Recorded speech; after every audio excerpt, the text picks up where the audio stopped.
So here we are in a car that we didn't think we'd own a day after Pikes Peak has finished. It's been a hell of a journey, and with all racing, you never really know what to expect. But in this case, it was a lot more than we ever imagined. I wanted to recap a little bit while it's fresh in my mind, fresh in the moment, and just explain what this journey was, what it meant to us, what happened, and just to kind of give a first-hand account. A number of people who have been following our journey, whether it's on our social media or whether it's on my personal Facebook page, have expressed a lot of interest in this story, which at first we thought was going to be a story of setting an amazing sub 10-minute time at Pikes Peak, but ended up being a story that's quite a bit different. So for all those that have been following, and for anyone that's just looking for a story that, I don't know, maybe I would say transcends cars a little bit, at least that's how I think of it. I wanted to recap what we've all been through and what this journey has meant. So first off, I'm sitting in a Model 3 Performance, a car that I bought without knowing what color it was, how many miles were on it. All that mattered was getting it here fast. And I'm sitting right now, Monday morning, at Eurocars Collision. And Eurocars Collision played a big part of this story, so I wanted to film this in a car that has no motors, no subframes, and is up on a rack, because I felt like capturing the story in the moment is something that tells really what happened. So let's rewind a little bit. If we go back far enough, I was on a podcast with my buddy Soph called Third Row Tesla, and the guests were Randy Popst and I. And Randy expressed his love of Pikes Peak and his desire of coming out there again this year. And maybe it was off camera, maybe on camera, Randy said, hey, whatever it takes, I want to get up there. And he asked Soph, he said, hey, Soph, if you have any contacts with Elon or anyone, get me in a car, because I want to go up there, and Teslas are amazing. And I talked to Randy, and I said, hey, let me see what I can do. And at the time, I wasn't quite sure. Fast forward a little bit, and internally with our team, we decided this is something that we wanted to do. It was a challenge we wanted to take. And we had all the parts we felt to make a fast car. Because we had basically been making all these parts for our customers' cars and for our complete car program. So for us, we didn't think it would take a ton of engineering to change the recipe that we had. So bottom line, I called up Randy and I said, hey, we're going to do this year. There was maybe only a week left to enter for Pikes Peak. We had to pay an extra, I think, $500 to register late. So we were probably the last car to register for the event. We bought a brand new Model 3 and we set off to make a race car as quickly as possible, basically. And it was a story of success after success. I don't want to say it was easy, because it was a lot of hours for our whole team, but things went according to plan. We built the car, on a brand new car in maybe a week or so, if that. We took it out for the first time to Button Willow. We broke every relevant record there was, had the fastest Tesla ever to run the track on our first time out. Our driver at the time, Oscar Jackson Jr., was blown away by the car. He had never even driven a Tesla, I think in his life, he said, definitely not on track. And put him right in the car and broke the record, I think, within a few minutes of him first driving a Tesla. The car was just set up out of the box, ready to go. So we kept modifying the car, did a few more things between that and the next test. And because Randy was going to race the car at Pikes Peak, he wanted to drive the car. So we flew him out to our Tesla Corsa event. That was Tesla Corsa 10 at Laguna Seca. And that was Randy's first chance to drive this car. And again, things were going so easy and so smooth for us that, Randy got in the car, and I want to say within 10 minutes of driving it, he broke the record at Laguna Seca and surprised us all by running the Model 3 faster than the car that I thought was going to be impossible to beat, which is Tesla's Plaid Model S, the car that they sent to the Nürburgring that broke records out there. So Randy came up with a crazy time at Laguna Seca. We broke the record that the Plaid car had held, and we were feeling good. And then sure enough, the next day, Oscar Jackson Jr. was driving at Laguna Seca, and he also beat the Plaid record, which was great news for us because it proved that the car was quick, you know, with any capable driver. It didn't have to be a miracle lap with Randy Pobst. It could be multiple people that could break the record with the plaid car with our Model 3. So we were feeling really good. And then, you know, we knew the schedule was nuts. You know, during that time between those two events, we had to comply to a ton of safety regulations for Pikes Peak. We had to build a very comprehensive welded roll cage into the car to make sure the car was up to their standards. We had to come up with some very complicated wiring for batteries and basically a quick disconnect system so that if the car were in an accident, the driver would be able to get out quick. We had to come up with solutions for exiting out of doors because if the power is cut, you know, how do you get out of the door? So we had to come up with a cable system for that. It was just one step after another. You know, we built the car to go fast, then we built it to be safer, then we built it to be safest. And by the time we showed up to Pikes Peak, we were running on fumes, which is probably inappropriate because these cars have no fumes, but we were really tired. It was a disgusting amount of days of just never-ending hours. I don't think I had a day off in a month plus. And a lot of our team probably feels the same way about that. So we showed up to Pikes Peak. Everything was amazing. We were feeling really good. Passed tech inspection. I mean, you couldn't have had a better experience despite the long hours. Randy goes out the first day in qualifying, and he kills it. I mean, he has just the most amazing time driving the car. We were first in qualifying. The second fastest car was also a Tesla. We were 26 seconds faster. We ran, I think it was a 4:12. So 26 seconds faster in a 4-minute section is, it's a lot. The car was quick. We looked at the data afterwards and we realized that we were on the same pace as Jeff Swartz's 935 Porsche, which is mind-blowing. That's kind of like the same unknown as beating Plaid. We never would think we would be running the same speeds as Zwart and the 935 Porsche, which is basically an almost unlimited budget factory works car that Porsche sells. So we were looking great. You know, out of 50 or so entries to Pikes Peak, we were ranked number 9 out of 50. And we were on pace to break a 10-minute lap, and we were at least a minute faster than anyone else in our class. So the next morning, we get up, and you know these mornings are early. We get up at 3:30. We're at the track at 4, and Randy and I spoke in the morning, and I said, you know, hey Randy, you know, yesterday was amazing. Things are going so great. We got nothing to prove to anybody right now. Let's just be safe. Let's take it easy. We're at the top of the track at Devil's Playground, which is really dangerous this year. Every year the track changes. They got these 18-wheelers going up this road, and it just creates all this imperfection and bumps, and you're going so fast, and there's cliffs and just dangerous things.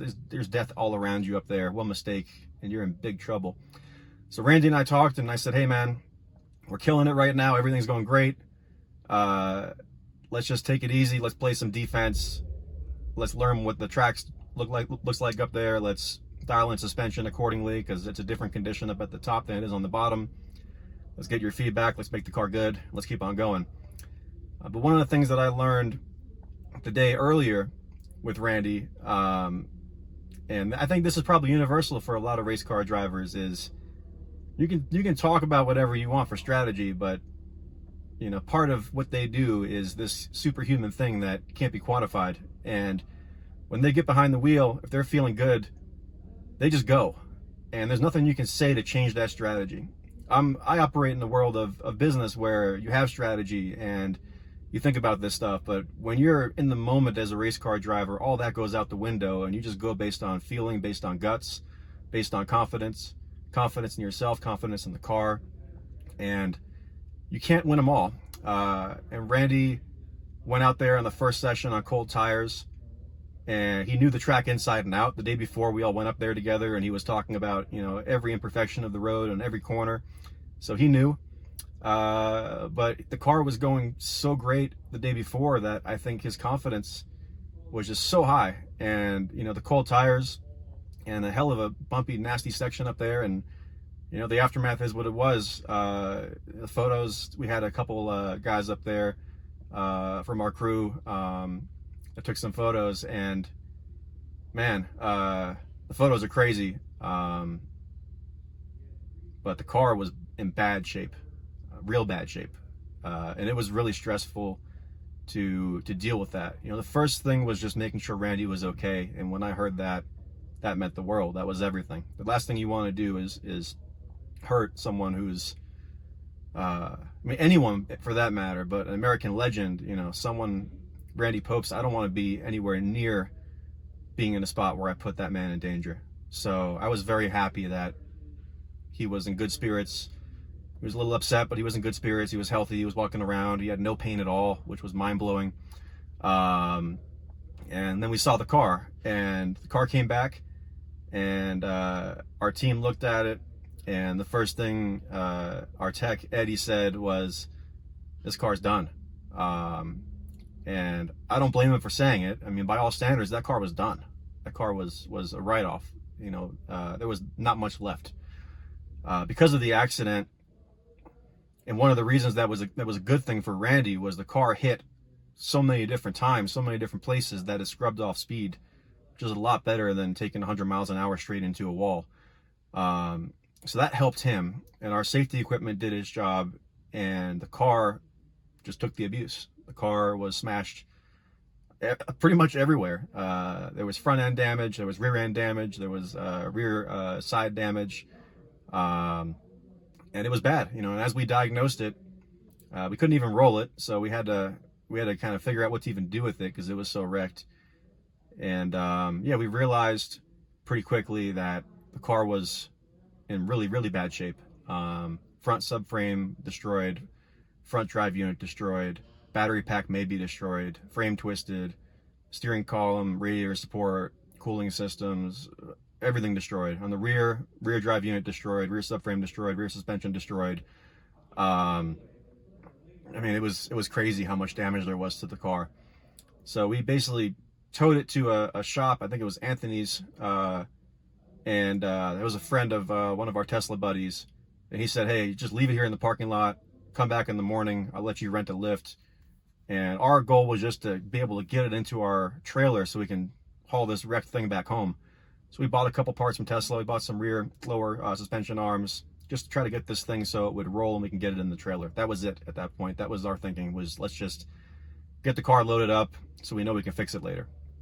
And something happened in that time. And it was, I think for me, it was the morning after I woke up and I started thinking about things differently.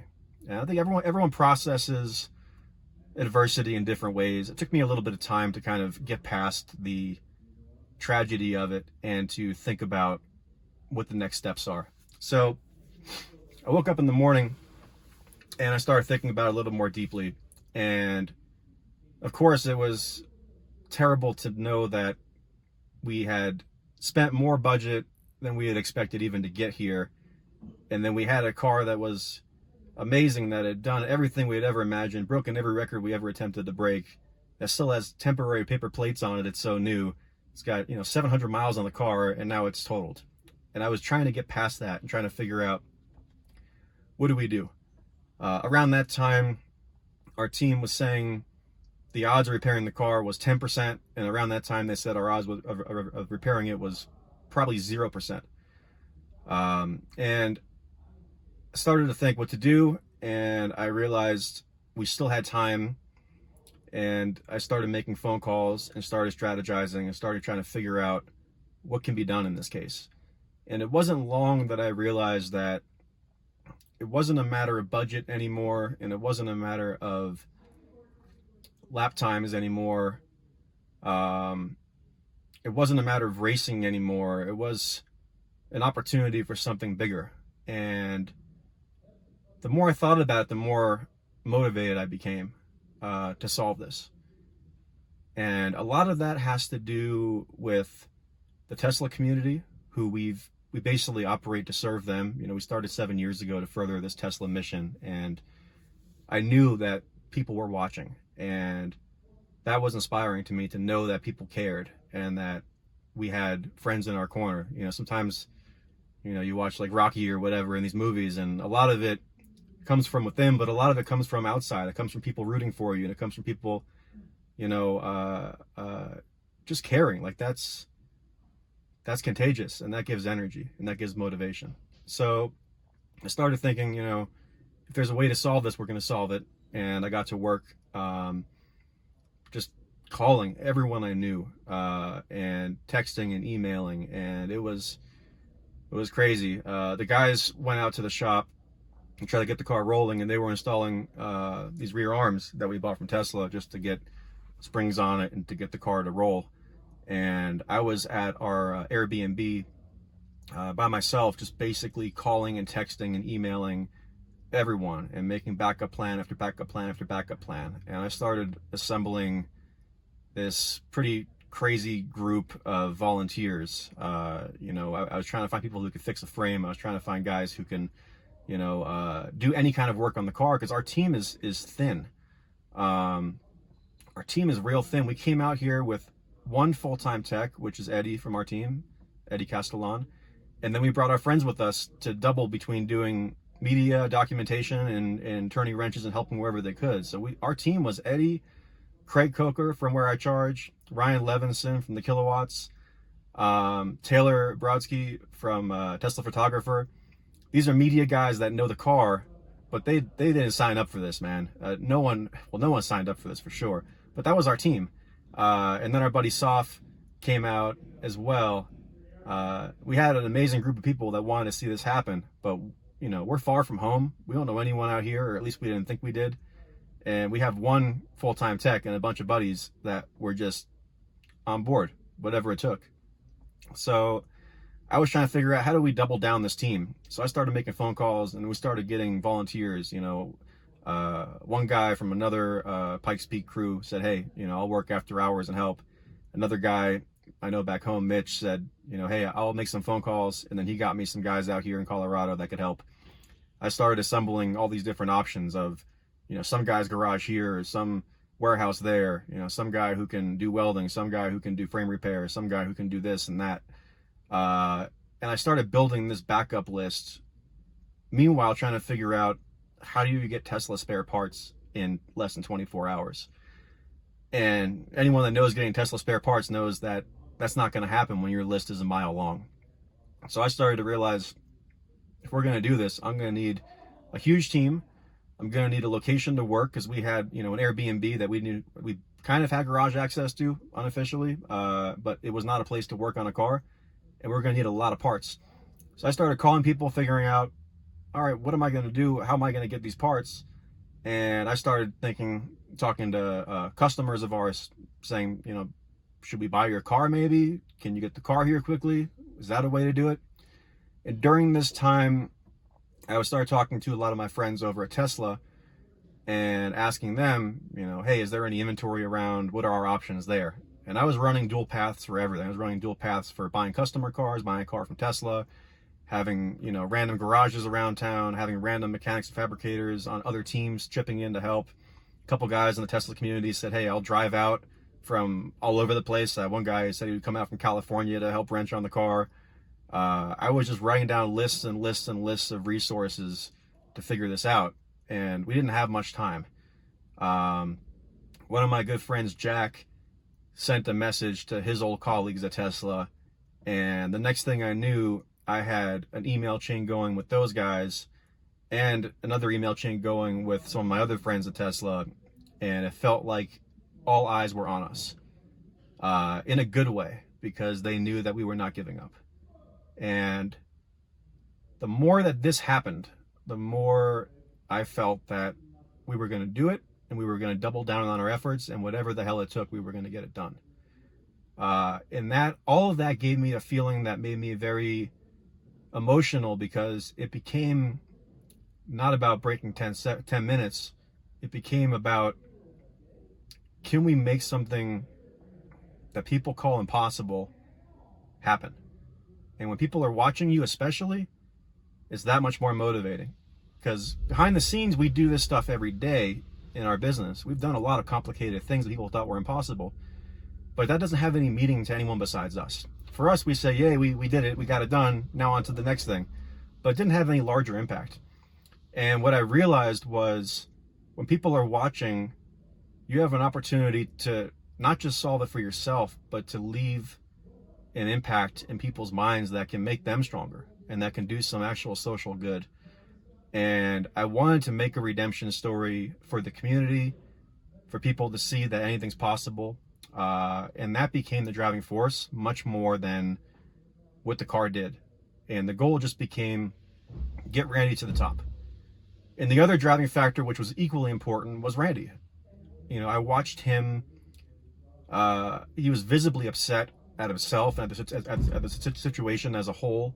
He was commenting about what happened, and I could just see frustration in his eyes. And I didn't want this story to end for him with that he crashed a car and totaled it. And we have obligations to a lot of people. And one of the most powerful motivators is when you have obligations to others and not to yourself. And I felt a strong motivation with our obligation to Randy, who's had the most legendary of careers, to not have this be the story of his Pikes Peak. And I had an obligation to our friends at Tesla and to the Tesla community to do something bigger than just break 10 minutes. So we went, and our friends at Tesla talked internally and started saying, hey, we're going to do some things to make this go faster for you. And I said, whatever it costs, bill me, let's go. I need a car as fast as I can get. And ended up buying a car, the one that I'm sitting in right now for this story. And I showed up, and the car was there. I didn't know what color car I got. I didn't know how many miles were on it. I just said, is it a dual motor performance? Does it have the parts I need to rip out of it? Whatever it costs, let me know. I'll send you a bank transfer. We got to get this done. And the car came quick. One of the top guys at Tesla drove the car down from Denver, had it here. And that brings us to this part of the story, which is where I am right now. So I'm at a shop called Eurocars Collision. And they are a huge reason that we made this work. So it's funny, you know, when you're in a place you don't know. I've never been to Colorado before. You don't know the people who are going to help or the friends who you're going to have. And I didn't, and it's unfortunate for me, I didn't know about Eurocars Collision, and I should have, because Eurocars Collision is a dealer of Unplugged. And not only are they a dealer, their showroom here, they have one of our customer cars with our front bumper on it. They know our parts well, and they're fans of ours. So we found Eurocars Collision through Randy. Randy knows the owner, and the owner, Joe, said, hey, I heard what happened. I want to help. Whatever it takes, we're going to get it done for you. We have a great team. We're an authorized Tesla body shop. I bought the guys a case of Red Bull. Get us the car. We're going to get this damn thing done, whatever it takes. And when I heard that from Joe, I knew this was it. This was our best shot at getting it done. And we got the car here, the mangled car, and we also got the new car here, and we started going. And the whole team from Eurocars stepped up. Brian worked, I don't even know, 40 something hours straight. I'm not even sure if he slept here, if he just kept going. He might have got a couple hours. And then our team, Eddie, Craig, Taylor, Ryan, we were all here. These guys were exhausted as hell. They kept on going. And we were swapping out parts. We're pulling out the drive units, the subframe, the whole front end of the car. This car I'm sitting in right now looks fairly normal inside, but on the outside, it's missing a whole lot of stuff. And we transferred the whole car over. And it was a grind. But Eurocars Collision made it happen. And this kind of became our home for a couple days. And around that time, Tesla community was following us, and they were giving us words of encouragement, and everyone was starting to feel positive, and guys were buying us lunches and dinners, and food kept showing up, and it was unbelievable. So many people just wanted to support, and that is a amazing feeling. And it was a reminder that our mission now wasn't to race and win. Our mission was to create a story that showed perseverance and showed that when you tackle something that's bigger than yourself, you can find greater strength and you can do something for everybody that makes people proud. And man, I mean, for building a race car, I never thought we'd be trying to do something like this that I had hoped would be worth it for the impact on others. And that's where budget went out the window and everything was all systems go. And that's where, you know, we started communicating on social. on my personal Facebook saying, you know, we're going to do this. We're going to beat the impossible. We're going to show the world this can be done, and we can take a total car, turn around in 48 hours and bring it to the top of the mountain and see Randy up at the summit waving the Tesla flag. And we were all in. All of us were all in. And it was a lot of teamwork, and it was a lot of grinding, a lot of drive. And it was crazy. The car was in such bad shape that as it came together, it became like almost hilarious. If you look at the photos of the car being destroyed, the front diffuser and the bumper were in multiple pieces. You can see them flying in the air with pieces broken off. The rear bumper parts were just gone. We couldn't even recover it. And then we started building this car, and Brian was here spending hours late at night laying up fiberglass and epoxy resin and just rebuilding. You know, it's like reconstructing someone's face. Like it wasn't a pretty reconstruction, but it came back together. And when we saw these parts back on the car, that was insane to me. That was insane to a lot of people, that we actually used the exterior of the car that people could see was shattered into pieces, and we patched it back together. And you could feel momentum was building and things were working. And our team was exhausted, but I think everyone felt that we were on a really interesting journey and a great mission, and something that we had hoped would be bigger than ourselves and you know, our small business and our smaller mission of just having a fast car. So the challenge of all this, of course, was that we missed all of our practice runs. We only got to run the lower section of the track, and we didn't have a car for the rest of it.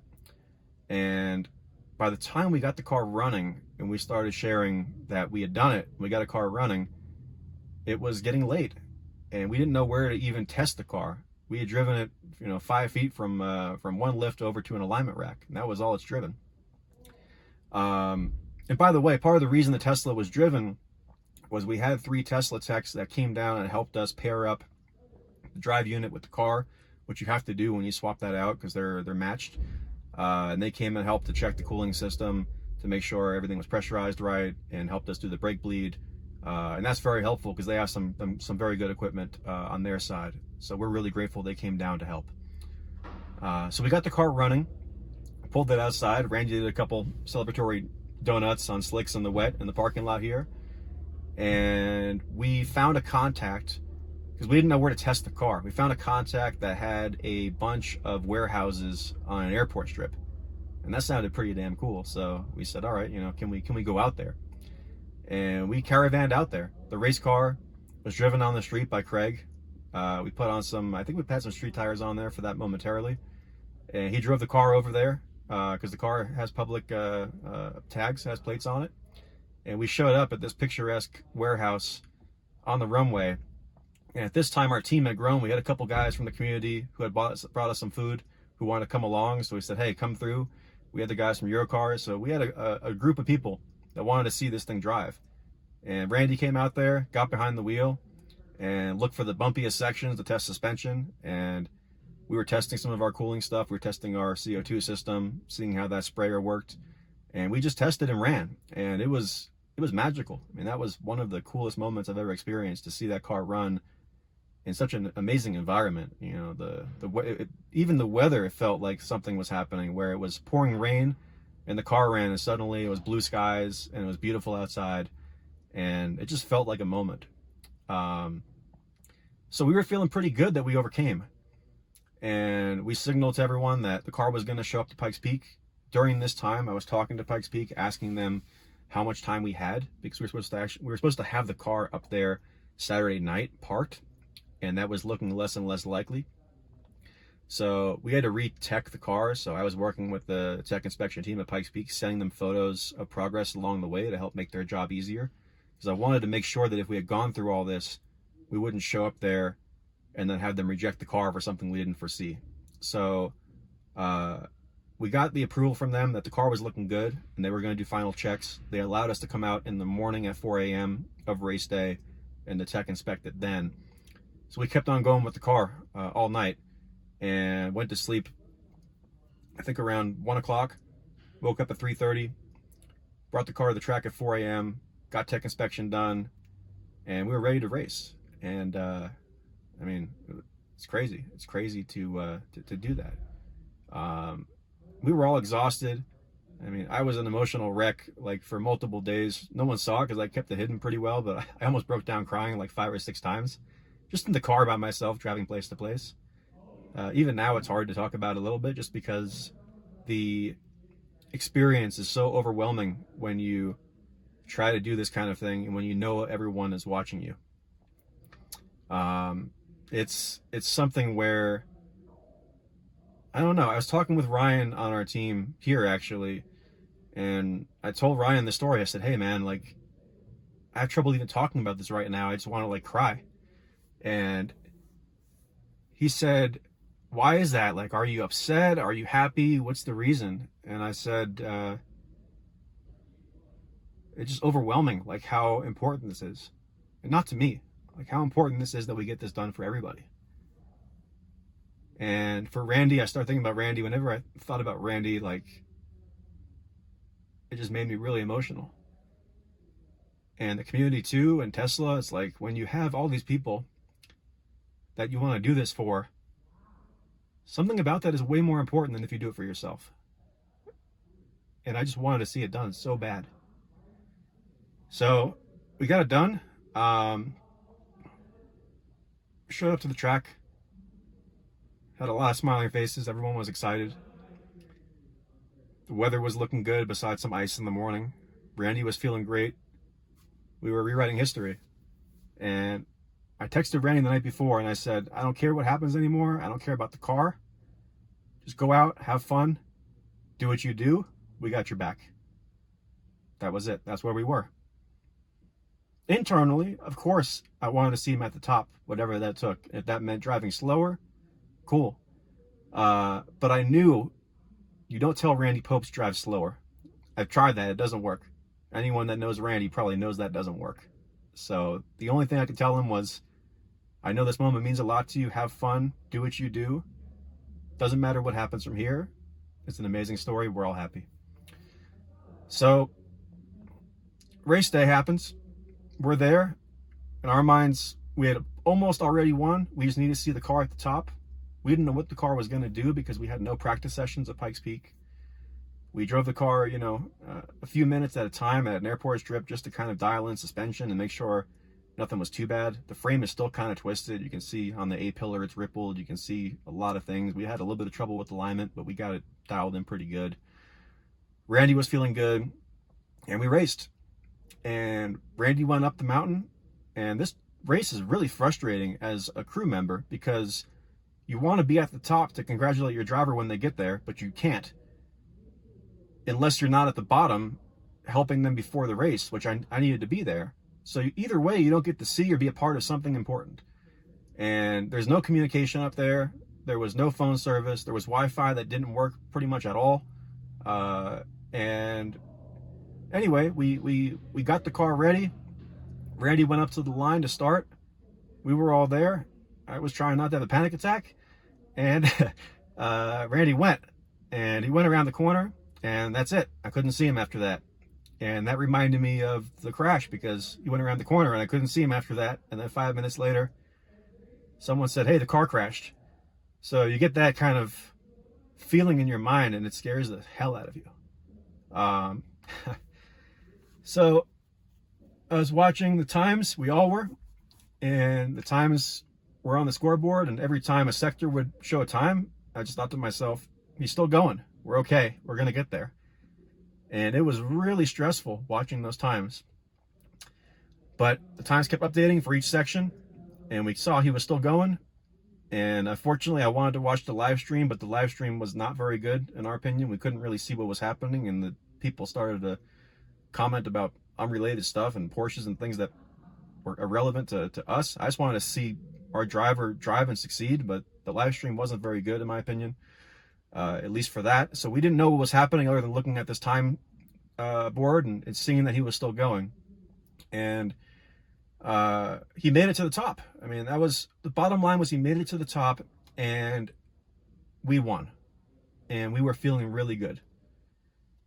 And Randy, when I was writing our posts earlier, I said we're going to wave the Tesla flag from the top. We couldn't find a Tesla flag, but we gave Randy a Tesla t-shirt and an Unplugged t-shirt, and set it in the car with him. And he went up there and he was waving those t-shirts up at the summit. And man, what a comeback. We did it, and I think we helped people along the way, which is really the most important thing. And we rewrote history on it. And that's the beauty of it, you know. Until the final moments are done, there's still a chance to do something. And we got it done. And we got Randy up there. So the only other thing that was left that we didn't accomplish was breaking 10 minutes. And we looked at the times, and we were more than a minute slower than our pace on qualifying. We couldn't figure out what was going on. And we couldn't hear from Randy because there was no connection. There was no way to talk to him. And finally, I got a text message from Randy, and he said, "Hey, I made it. I'm sorry the lap time wasn't good. The car was really slow. It didn't have power." And we didn't know anything more. We couldn't see video. We couldn't see anything. But it didn't matter. Like, I didn't care about winning or losing. I just cared that we got it done. I think our team felt the same. So later on that night, we finally saw a video. It turned out that one of our cameras, Randy gave the SD card to Pikes Peak, and they made a YouTube video out of it. I think he thought it was his camera, but it doesn't matter. We don't mind that they used our video. But we saw the video, and it was a hard reaction for us because we already were so happy that he made it up to the top. But we saw something was really wrong with the car that we couldn't find earlier, which was that the car battery went from green to instantly bright red at 50 seconds into the lap, 57 seconds. And we ran 11:04. So more than 10 out of the 11 minutes, the car was running in limp mode with massively reduced power. And this is the thing that's really infuriating with this event. And maybe this is why people love it. I don't know if I love it or hate it. I don't know what I feel about it, but you only get to drive the full session one time on race day. That's it. If it doesn't go your way, you don't get another shot. You don't get to try again next month. You have to wait a year. And we only had one shot. And we made it to the top, which is great. But looking at the video, we made it to the top on limp mode for 10 minutes. 10 out of 11 minutes, the car was massively underpowered.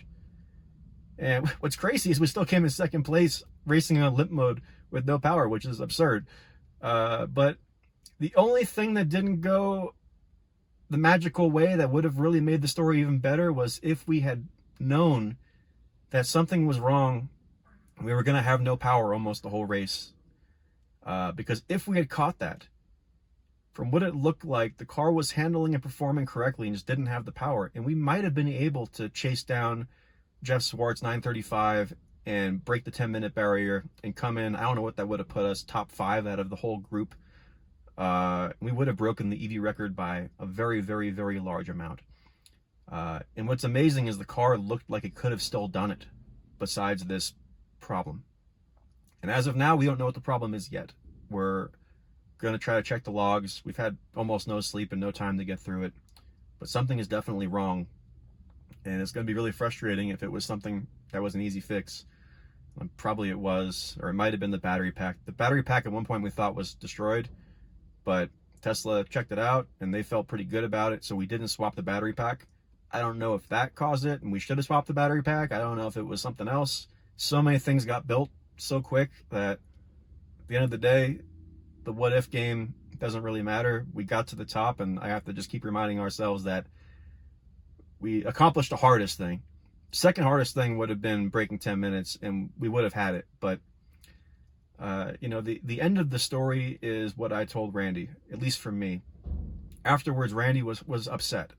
I wanted him to be happy, but he was a little bit upset because he came in second place. And he's a competitor, and you can't take that out of a competitor. But what I told him was, and this is what I believe, and we all have different opinions, but this is mine, was that he shouldn't be upset that the car got crashed, and he shouldn't be upset that he came in second place, because we did something way bigger. We did two things, not just one thing. The first thing we did was prove that the car was a sub 10-minute car, because anyone that looks at our qualifying lap times and looks at who we were running against will instantly understand that we built a 10-second or sub 10-second car. We're probably right around, sorry, not 10 seconds, 10 minutes. We're probably right around 10 minutes with this car if you look at the data, maybe a little bit under. Afterwards, Randy said he thought it was going to be a little bit under 10 minutes, which is, if you know Pikes Peak, breaking 10 minutes is insane. So we have that history. We have the in-car video of it on our YouTube. It is insane to see how fast this car was with Randy behind the wheel and how amazing of a driver he was. So we did that. We didn't do it on race day, but we did it, and we proved that Teslas can do this with bolt-on modifications in a relatively street car format. You know, we didn't build a dedicated race car with giant wings and giant diffusers that you can't drive every day. We built a car that still, we drove to the supercharger on autopilot, that Randy drove down the mountain on autopilot after the race. It's still a street car. It just has a lot of safety equipment that makes it look like a race car. So we did our first goal, which was to prove that a Tesla can do this and that we can do this. But then we did something way bigger, I think, which, because fate didn't work in our favor and we totaled the car, we made something that afterwards I was seeing comments on Instagram and messages and things. There was a comment I saw yesterday that, you know, one of the guys said his 6-year-old son was following us and he wanted to see us win, but then when this crash happened, that inspired his son even more to realize that perseverance matters and that you can overcome things.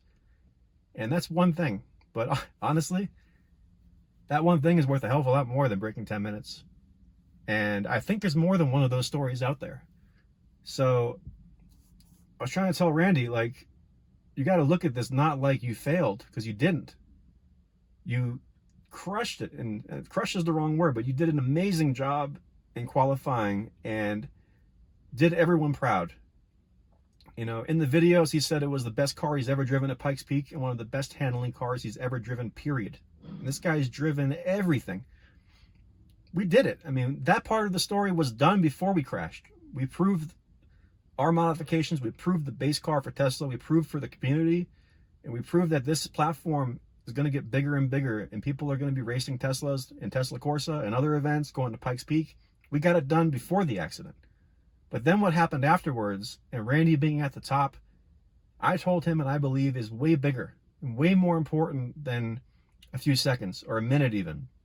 And I said, hey man, like, you put your life on the line and we're just happy to back you up and to be a team and to show the world what can happen. And the result is better that he crashed this car, totaled it, and we did this, than if we had just gone up there and things that went smooth and we ran a 950 something. I believe that. And I hope Randy believes that, and I hope he sees the comments and people supporting, because what he did, getting to the top, having that symbol of perseverance and overcoming on behalf of all of us, representing Tesla, Tesla community, car enthusiasts, just humans around the world, those stories are valuable. And especially this year, those stories are really valuable. This year sucks for a lot of reasons. COVID is crappy. Politics are crappy. You can't travel and see your friends and family. Like, so much crappy stuff is happening. And man, like, we needed this. We needed something that felt good. And if we had to buy a car and bust our asses and ask every favor we could from our friends at Tesla, from our friends in the community, whatever the hell it took, it was worth it. No one died. Randy's safe. The car got to the top. We feel good. Who cares beyond that? Like, this is what we wanted. And this is Tesla spirit. Like, this is what Tesla does. Like, we're inspired by Tesla because half the stuff Elon says, not half, 90% of the stuff Elon says, everyone says, yeah, that's never going to happen. Yeah, that's impossible.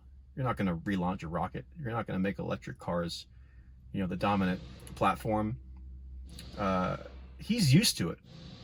And I don't know if we were, you know, our background was in other cars before we started Unplugged. I don't know if we were doing this for another car manufacturer, if we would have felt the same way. Maybe yes, maybe no. I think we have a lot of this in us. But some of it, I think, feels very Tesla mission to me. And everything we do is Tesla mission. Everything we do is to push this forward. And I like that. I like that we can tell this story and have this outcome, because it's what Tesla does, it's what we do, and it's what humans are capable of doing. And I mean, at a broader scale, I've been doing this 20 years, and I got re-energized when we started Unplugged 7 years ago, and we met our friends, our neighbors over at Tesla, and started doing this. And I got energized for two reasons. One was the fact that I felt that we were doing something that was safeguarding car culture, because at the time it was scary for us and everyone that electric cars were going to take over. We didn't know if the next generation of car enthusiasts were going to care or not. We didn't know if the things that we had spent our lives on were going to be relevant anymore. It was a little bit existential from a car enthusiast standpoint. So we set out to fix that. And that was the beginning of Unplugged, was trying to figure out how to make electric cars exciting for car enthusiasts. But the other thing, which became even bigger for us, and it sounds absurd, is can car culture and can motorsports, car racing, and all this stuff that we do, which at times feels very inconsequential, can this help humanity? And can this help the environment? And can this help the world? And we realized that, strangely enough, modifying Teslas and racing Teslas can help save the planet in some very small way. Because every time we do something like this, we see the comments, and we see people saying, hey, I'm going to buy a Tesla because that looks fun. That looks like a car that I want to drive. I'm racing my Porsche GT3, but you beat us out there at the racetrack in the Model 3, and that thing happens to have autopilot and 4 doors, and I can drive it around every day and still go faster than I go in my Porsche. I'm going to look into that. We had guys in Laguna Seca coming up. We were beating their lap times in the Model 3, asking us, what did it cost to build the car? And sad for them, the answer was cheaper than their car from the factory before they modified it. These are things that maybe people don't realize, and maybe even some people on our own team don't realize, are much more important than, breaking the lap record by another second or two. Everyone that comes on board with this mission is moving something further along than just having a fancy looking car that goes fast. They're advancing society and civilization and the human race. And it's not that grand. Like, we do like 0.00001% of what Tesla does. But for me, if in my life that's my outcome, that fraction of 1% is worth it. Because before that, I was doing zero. Before that, I was just making fast cars and having fun. And I felt a certain kind of way about that too, where I felt like car culture brings humanity together and transcends religion and politics and race. And I travel the world and meet our customers and feel this common bond with car culture. And that's still there. Like, I still feel that for Tesla, where you can meet someone and you have an instant connection and friendship. I think that's valuable. But, there's levels to this. There's levels to this mission and levels to this game. And the further along I realize this impact is helping, the more I don't give a damn what it takes to get it done. I just find ways to get it done.